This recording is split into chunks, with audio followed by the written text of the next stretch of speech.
Kementerian Pertahanan Rusia merilis 2 rekaman terbaru melalui Telegram Sabtu 18 April 2026 yang memperlihatkan intensitas pertempuran di medan konflik.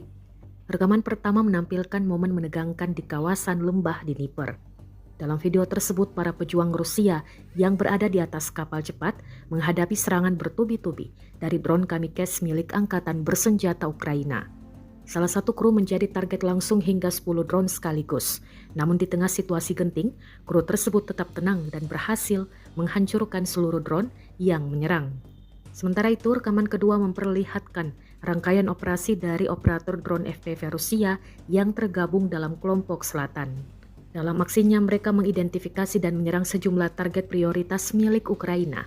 Target yang dihancurkan meliputi drone pengintai, stasiun komunikasi hingga posisi pertahanan di arah Konstantinovsk. Serangan dilakukan dengan presisi tinggi, menunjukkan peran penting teknologi drone dalam pertempuran modern.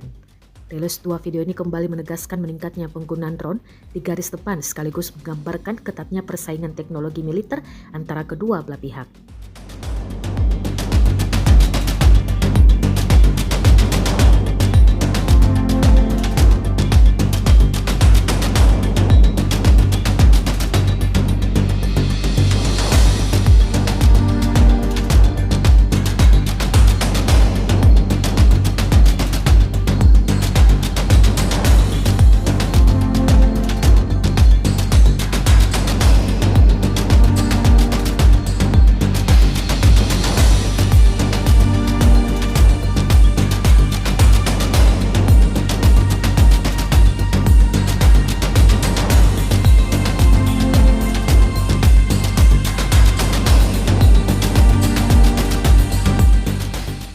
Download Tribun X sekarang, menghadirkan lokal menjadi Indonesia.